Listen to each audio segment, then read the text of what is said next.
pinaka-excited? Medyo overwhelmed kasi first movie ko rin ito eh.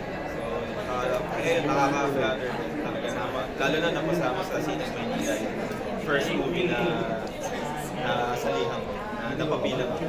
How's working with Direct Louie Ignacio? Si Direk Louie talagang napakabait. Napakasipag na director. At first, syempre medyo kabado. Kasi nung bata ko, napapanood ko lang siya. Tapos nung nakatrabaho si Direk, so gaan lang ako sa iyo set. Magaling. Ano ba yung role niya dito sa pelikula? Ako ang role ko dito, si Jesus. Nung makaya ko sa senaryo, sila father unit pa lang sa akin. Magiging kalagran dito si Salvatore at saka si Ang gaganap ako kung role dito ay si Paolo. Si Paolo po ay isang gay. Straight po ako. Ano po, ano siya? Nasawi sa pag-ibig si Paolo. So, mapapanood niyo po. Ano ba yung relevance ng pelikula sa kasalukuyang panahon? Sa tingin ninyo?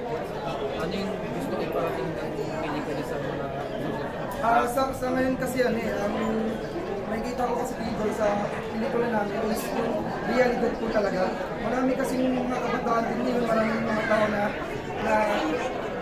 nagkakaroon ng depression, yan. Dapat sa kanila is kausapin at bigyan ng advice. George para sa'yo?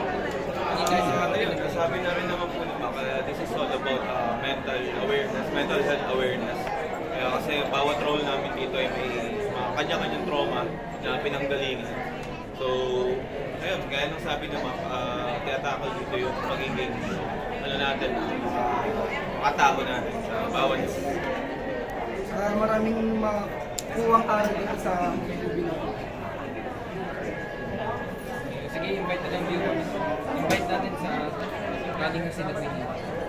Ayan, iniimbitahan po namin ni Mac na manood po kayo sa coming May 8, mag-showing na po na Nationwide, Desperada, directed by Louie Ignacio, and nag-produce po natin sa LDG Production. Manood po tayo lahat, supportan po natin ang pelikula Pilipinas. Sinabi mo May 8? May Ibig sabihin meron pa itong ang showing sa Sinat. Aside dito sa Sinat. Yes po, yes po. Okay.